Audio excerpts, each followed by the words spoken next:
What is up, everybody? Welcome to Mount MoGraph. I got a pretty special video for you guys today. This is going to be Summit 20 Low Poly Rocket Launch. And I'm going to be showing you for my 20th video. Well, it's really my 22nd video, but 20th Summit, I'm going to be showing you guys a bottom to top or top to bottom project. So this is going to be absolutely everything. It's going to be the animation, materials, and lighting. So hopefully you guys appreciate that.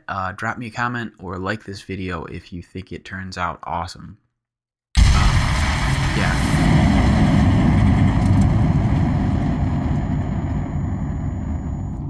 So I think this animation looks really nice.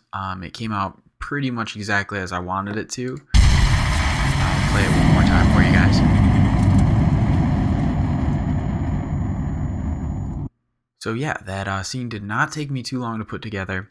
I'm really happy with the results, and I hope you guys are as well. And I'll do my best to walk you through step by step because we're at Mount MoGraph, and yeah, I like making fun projects that turn out nice. No point showing you guys how to make something crappy. So let's go and grab Primitive in Cinema 4D, a cylinder, and let's scale this down a whole bunch. So I'm now going to maybe turn my height down a little bit, and that looks pretty good. Let's turn our height segments up. I'm going to turn it up to 4, and I'm going to turn my rotation segments to 17. We're just going to guess at some numbers today because that always seems to work out fine. So let's press C and make our object editable, and let's delete our Phong tag because we will be making a low poly style artwork piece today. So let's go and grab a point mode, and we're going to go and select the topmost point of our cylinder, and we're just going to drag this up, and this is going to become the top of our rocket. So I'm going to keep it not too, I don't want to bring it up too much because I want to keep a nice low poly style. So let's go into one of our side views, so F3 or F4 on your keyboard, and that looks pretty good right there. Let's go and grab a rectangle selection tool and unclick your only select visible elements, and we are going to select our polygon mode and drag over the top. Press K on your keyboard to bring up your knife tool, and let's make it a path, and let's add 2 cuts. So we're going to cut here, and we are going to add another cut. Actually, let's just do 1 cut, and let's see, go back into our perspective, and we added a nice cut over the top. I just wanted to add another one just so we have like it stays the same throughout. When we add a deformer to it, it's not going to look weird at the top. So anyway, let's go with our cylinder selected. Let's go into our deformers and grab a holding Alt select a bulge tool. Whoopsie, actually holding Shift select the bulge tool, and this is going to make it a child of our cylinder. And now I'm just going to turn my strength up. Looks like to 43, and I'm going to move it down a little bit just until it looks kind of smooth, and that is looking all right. I wish I could change it a little bit more, so I might go and grab my point tool and maybe just drop that top down a little bit just so it smooths out a little bit better. Nice, we have a nice barrel spaceship, so that looks pretty cool. So let's go and just make it, we're going to hide this in our view, so select this top traffic signal and double click it to make it red, and that is still going to affect our object, it just won't be in our scene. So now that we have our cylinder built, let's call this rocket body, and let's create our first material. So double click in your material manager, and let's go up into our colors. For a texture, let's select a Fresnel, and go in. I've been using Fresnels a lot lately. I think they always look really nice. So in our gradient, let's create a nice red color. So I'm going to select a lighter red and a little bit of a darker red over here. Now let's take our Fresnel and just drag it over into our environment and set it onto our texture. So turn on your environment, and we're immediately going to get a little bit of a brighter scene. Let's set our mix mode to add, and that's going to go crazy bright, but we're going to turn our brightness down to let's say 30%, and we're gonna have a nice glow. Let's go into our luminance channel, and we're gonna turn this up to 8, and that's gonna make it a little bit brighter, but not quite the same as the environment brightness because that would look pretty weird. So let's go into our specular, and I do like the specular highlights right here. I'm going to make it just a little bit wider, so I'm going to turn this up to 60, and as you can see, it kind of expanded a little bit more and gives us a nice kind of cartoony glow. So I really like this material. I think it looks great, and I'm going to call this rocket body. And I'm going to drag our rocket body onto our rocket body, and as you can see, it is starting to look nice. Well, I mean, there's nothing going on yet, but it will look nice. How about that? So let's go into one of our side views. I'm going to go into my right view, so F3 on your keyboard, and I'm going to draw, select a spline tool, a Bezier draw spline tool, whatever. I'm just blanked on what I was trying to say as I was saying it. Awkward. So anyway, let's go and just create a little like fin for our rocket. So I'm just going to make a nice and simple one, and we will edit in just a second. So I'm just going to draw the basic shape. Obviously, it's not going to look like a dolphin fin, and just with that selected, I am going to reposition it and make it look a little bit better, and maybe bring it in. And great. I'm relatively happy with that. And where is it? It's right over here. So now with our spline, I'm going to call this fin spline, and I'm going to go with my fin spline selected and select a NURB object, the extrude object. And in my extrude options, I'm going to go into my object properties, turn my Z axis, my Z movement down to 0, and my X movement I'm going to turn up to 5. And that's just going to add some thickness to our fin. Actually, let's turn it down to 4. 5 is a little bit too thick. Let's go into our caps and select a fillet cap. We're going to set our steps to 2, and we're going to set our radius to 1. And also add a fillet cap to the end side, and we're going to do the same exact settings. So do 2 and 1.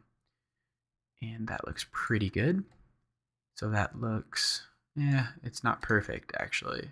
So I'm going to disable my spline, my extrude object for a second, go into my side, and maybe I can,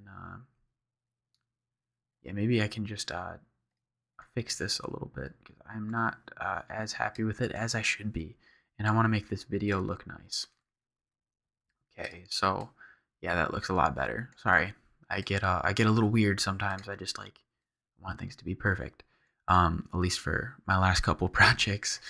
So anyway, let's go and duplicate our rocket body and drag with command held, drag it out, and just to duplicate it. And I'm going to call this rocket fin for our color label.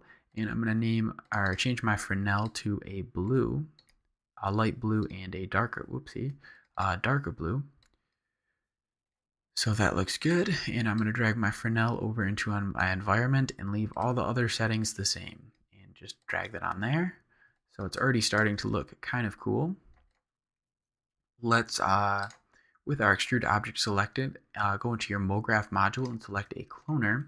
In your cloner object, let's set our mode to radial, in our plane to XZ to put it on this axis. Turn your radius down to -2, and we're going to keep our count at 5. And so this is just going to put fins all over our rocket ship. So I'm going to call these fins. And I'm going to minimize this, keep our object manager nice and clean. Let's go into our primitives and select a tube, and we're going to just scale this down quite a bit and move it down to the bottom of our rocket.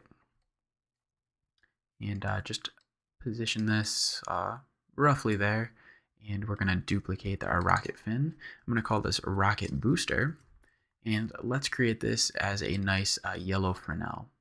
So I'm going to go in my gradient and select a lighter yellow, and come over here and select a little bit of a darker yellow.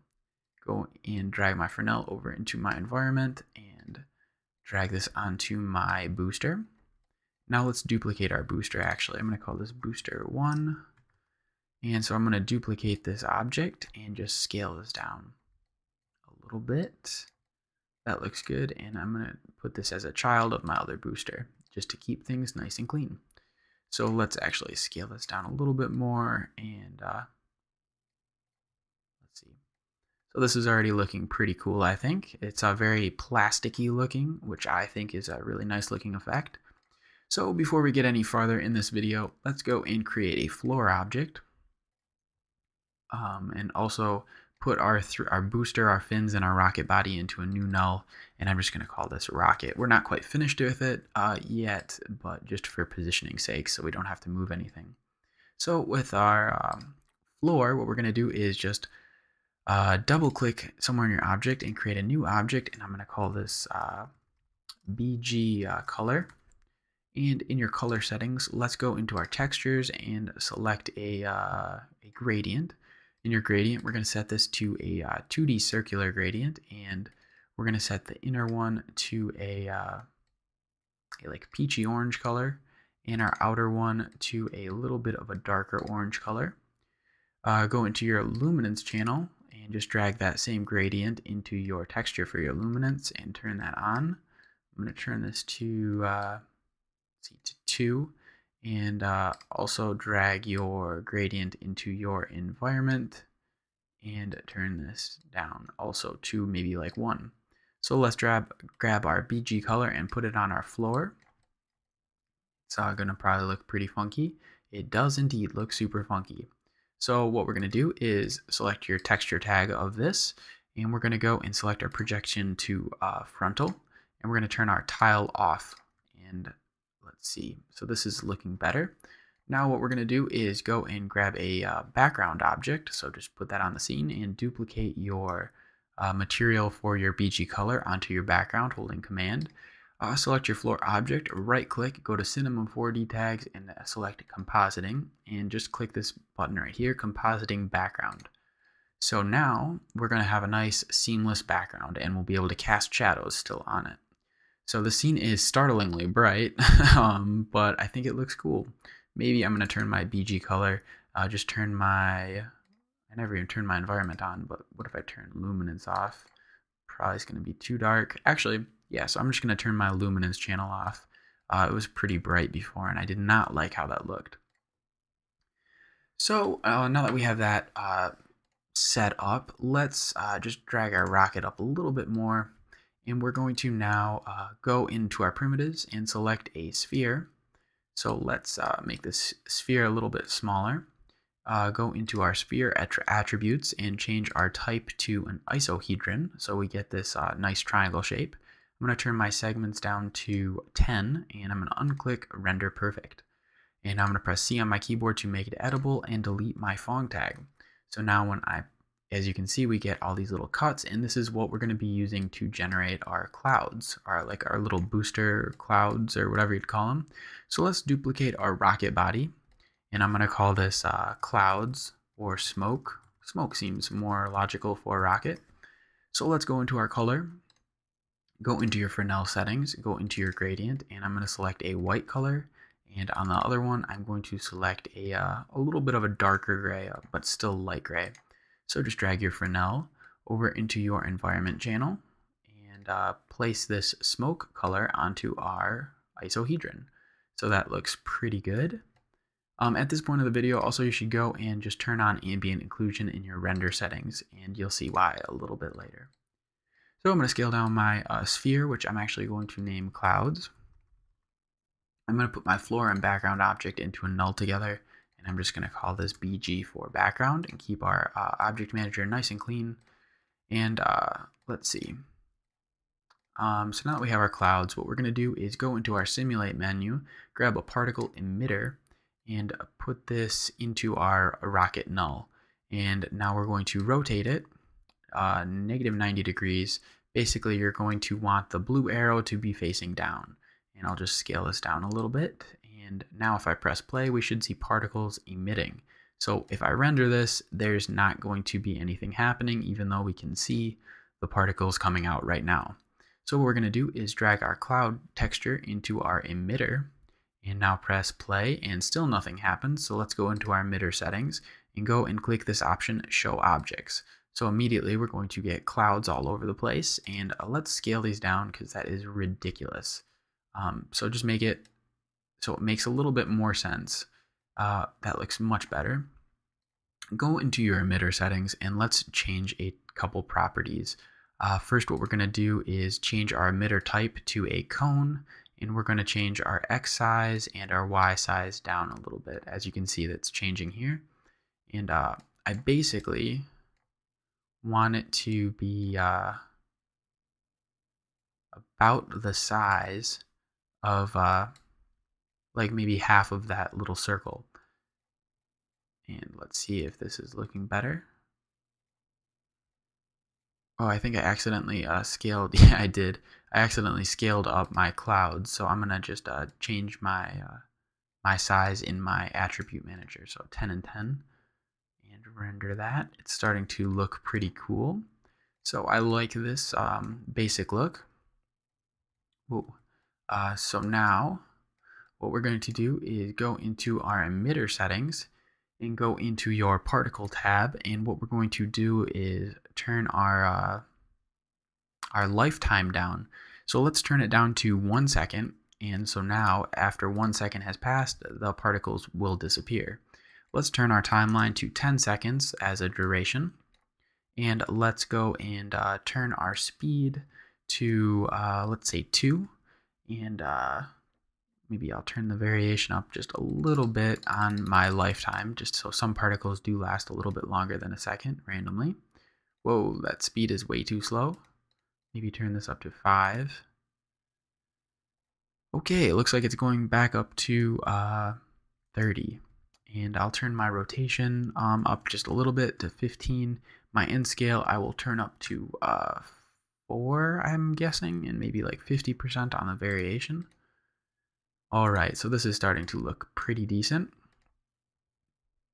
Yeah, that's looking pretty good. So now with that all set up, let's go and create, we'll go into our Simulate tab, our Particle tab, and select Gravity. With our gravity, let's turn our acceleration to maybe 10. And what we're going to do is go into your emitter and go into Include and just change this to Include instead of Exclude, and just drag your gravity in. And so now, when I play this, it's going to very subtly, actually also go into your emitter and change your stop emission to like 9, just so it doesn't cut off at 5 seconds. So we might want to turn this gravity up just a little bit more. I'm going to turn mine to 15 and see how that's looking. Alright, I'm liking it. Let's go into our Simulate Particles and grab a Turbulence Effector. Go into your emitter, go into your Include tab, and drop your Turbulence Effector above your gravity. And now go into your Turbulence Attributes, and we're going to change a couple settings. Let's turn our Strength up a little bit, maybe to 5. We'll turn our Scale up as well, because 0 is probably not going to do much of anything, if anything. And we'll turn our Frequency down. So let's see what's happening. So as you can see, this turbulence is going to randomly affect our emitter a little bit, and we might want to make it so it makes more particles. So let's turn our birth rate to 40 and our birth rate render to 40 as well. So this is starting to look pretty cool. I'm going to turn my gravity up, I think. Let's turn it up to 17, I guess, for now. And now we're going to go into our emitter, and we're going to go into our, what else do we need to change here? I gotta kind of think for a second. Sorry, guys. I'm going to turn this actually up to 1.5. I want it to last just a little bit longer. That looks good. So let's right click our emitter and go into Simulation, and we're going to turn on Rigid Body. So with that selected, we immediately want to, I promise, don't click anything yet, because this could totally F things up. Sorry for that. But anyway, go into your soft body, and actually mine was set as a default of something else before, and it totally ruined everything, and my computer got all locked up. So anyway, go to soft body, and we're going to change this to Made of Clones. So that should be all set. Let's turn our force to 2 and our follow rotation to 2, just so it stays on the path. Let's see what's happening. Alright, so now it's going to fall a little quicker.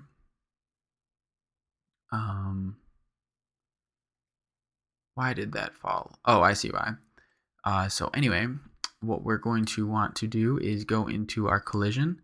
Our inherit tags, we're going to want to say apply tag to children and turn this on to all and turn off self collisions. And there we go. So now that's starting to look pretty nice. We've got this nice a mission coming out. Let's go into our force, and we're going to turn drag up, let's see, to like 7, and this is just going to make it so the air is like thicker. So now it kind of comes out and swooshes out to the side. Swooshes. I'm sponsored by Nike, apparently. Okay, so this is starting to look pretty good. What we're going to have to do now is, I don't want, as you can see, the particles are actually going through our floor and they're not reacting to anything. So I added this rigid body tag not only so they fall faster, but so I can now go into my background and into my floor and right click that and go to simulation and click collider body. So I'm going to, let's see, what am I going to do? I think this might just work as is. Let's see. Yep. So as you can see, now the particles hit the floor and don't go through the floor. They still hit a little bit, but basically they're going to hit and just stay where they are, I guess. So that's cool. All right, now what else are we going to change here? Let's duplicate this collider body and onto our, oops, I gotta drop this down a little bit, onto our rocket body here. Let's actually just onto our whole rocket. No. I'm trying to think what I want to do. So I'm going to actually duplicate this collider onto my booster 1, and I'm going to, it's also going to apply to our booster 1.1, or our child booster. And in our collider options, I'm going to go to collision, inherit tag, apply tag children, and go to all. And so what this is going to do is, now when we have our, actually we'll just do it and I'll show you. So now let's go to the beginning of our timeline, and we're going to move our entire rocket null down, and just basically so it's sitting very close to the floor, if not on the floor. So just wait for it to intersect, drag it there, create a keyframe, and now just drag it forward to, I guess we'll go all the way to 10 seconds, and I will move it up in the air to like somewhere like there. So now we'll go back and see what happens. So it is looking pretty dang good for this much. It's moving really slow, but this looks pretty cool. I'm going to go into my emitter and go into my particle settings, and I'm going to actually turn my lifetime down to 1. I feel like that just stuck around a little bit too long. So that's looking pretty cool. Do a quick preview. Yeah, so this is definitely coming together. So now let's, basically our scene is built, but like I said, I told you guys we were going to make some lights, so why don't we make some lights?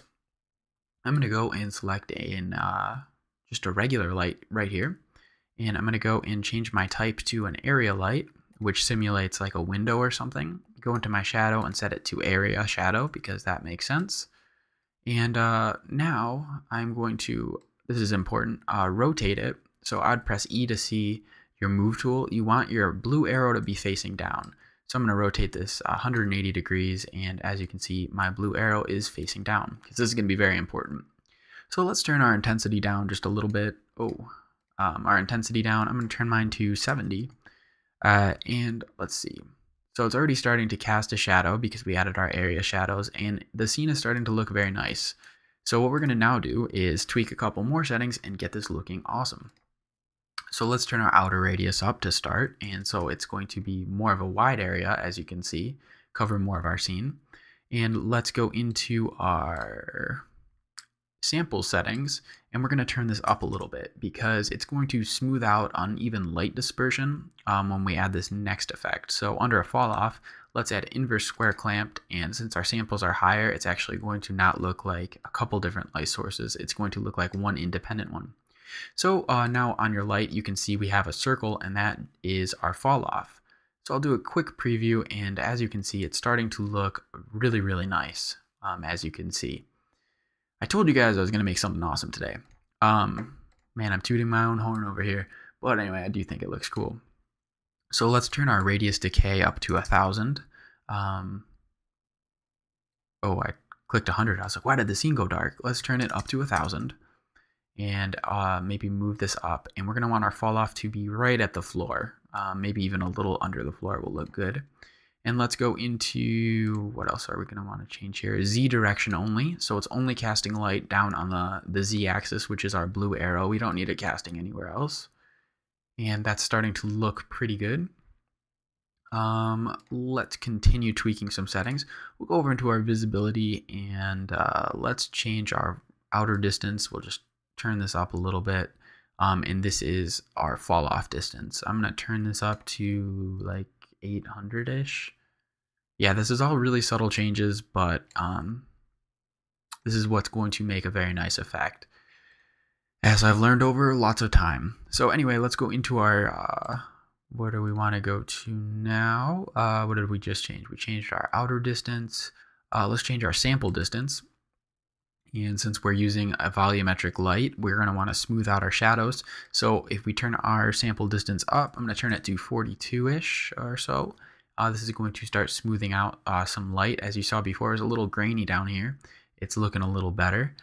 So now let's go over into our shadow settings, and we're going to turn our accuracy. This is actually a trick. So you'd think accuracy, the higher it is, the more accurate your shadows will be. Well, it actually works opposite. Your accuracy, you can either turn up your accuracy and hope for the best, or you can turn your maximum samples up and just know you're getting the best. So the only funny part is if your accuracy is really high, your maximum samples can't be really high. So all I'm going to do is just change my accuracy down to 1. I'm going to also turn my minimum samples down to, I don't really care, so I'm going to change them to 3. And I'm going to turn my maximum samples up to, let's say like 340. And so this is what is going to make the most difference. I don't know if you guys are able to tell on the screen, but it's really starting to look nice. You're starting to see a lot more details in our animation. From these subtle little shadows down here to under here, it's just picking up everything. And so this is, you got to spend some time with the lights. That's really what makes the scene. So let's add another light to the scene and make it look just even a little bit better, because we can. So let's create an infinite light, and we're going to mimic like it's sun. So I'm actually going to call this sun, and it's going to be a cartoony sun, FYI, because we have a cartoony scene. So let's go into our general settings, and we'll turn our shadow on, and we're going to turn our shadow to area, and let's really crank up this area light. So I'm going to turn it up to 150, and this is going to start creating some hard shadows on stuff. So our scene is starting to look too bright, but we'll tweak that a little bit more in a second. So let's go and actually turn our color. We're going to change our color from white to like an orangey color. Match our scene, match our background and stuff. So let's see. All right, so now we're starting to get a kind of like a ring of light, if you can tell. So if before I had it on white and do a render, and it doesn't have the same pop. So if I do use the light, well, here, let me do that again. Sorry. So if I do use this light, you can see it now has a very smooth kind of glossy look, because I'm matching the environment scene, the environment's light. So that's definitely a little tip that you guys should make use of in your own stuff. And let's go over into our visibility tab. And we're going to maybe just turn our outer distance up a little bit, so it is just a little bit brighter. So now we're starting to get a really nice yellow glossy look. I think it's looking pretty good. Let's go into our shadow settings, and we're going to tweak this just like we did for our other settings. So remember, your accuracy is not what changes how good something looks, which is kind of silly. Let's just turn this down to 1 like we did before. Our minimum sample is to 3, and we'll turn this up to 280. So now let's do a quick preview. We're really starting to get a nice glossy look to this whole scene. Okay, so like before, we'll press E on our keyboard, and we gotta remember that, do you see how that works? So this was actually not even facing the scene, and you'll really see what happens when we turn it. So basically, your sun, since this is an infinite light, it's only going to be pointing on the Z axis. So if I tilt this, as you can see, our scene brightens up. So let's just put it to 90 degrees and see what it's doing. So this is really kind of like blowing up our scene.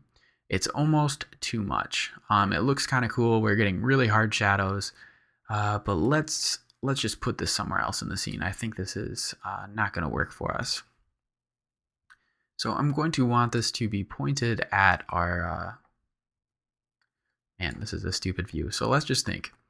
The size of this object is relative to what we want to be the sun. So I'm just going to zoom out a little bit and just mess around with my coordinates over here until I get something that looks pretty good. So maybe on my X, I want to move it a little bit closer. I feel like, try to think. So I'm trying to think of like, you have your horizon maybe here, like where would the sun be? So I'm going to put it like here, lift it up more in the sky. Let's go to, is that getting too crazy? Might be getting too crazy. We'll just see. No, I'll turn it to there. Z will move it back a little bit. So I'm just going to pretend the sun's coming from like down towards it. So we're going to get a shadow cast over on this side here. Now let's actually rotate our light towards our scene. I just got to find the right thing to change. There we go. So I need to turn this to 109 maybe. Or anything. Oh, this is not doing anything important. All right, let's see how this is looking. So yeah, lights are fun. They're kind of crazy, but it's worth knowing the settings, as you can see. Like, check that out. That looks sick. Dang, that one actually, I think this render might have come out better than my previous one that I did before this video. So yeah, there's a little mess up at the beginning, but you guys can mess around with the settings, and there we go. So that's looking pretty awesome. So yeah, I definitely spent more time walking you guys through the materials and the lights for the scene. I really hope you guys make use of this and find something awesome about this video. Yeah, drop me a comment. Please leave a like on this video. I just spent a lot of time putting this one together for you guys. I hope you like it, and I'd love to hear from you guys and see what you guys make. So that's about it for today. This was Matt from Mountain Bowgraph. Thanks for checking out my channel and watching Summit 20 low poly rocket blast off, or whatever the heck I called it. So yep, that's about it for today. Get your learn on, guys. Peace out.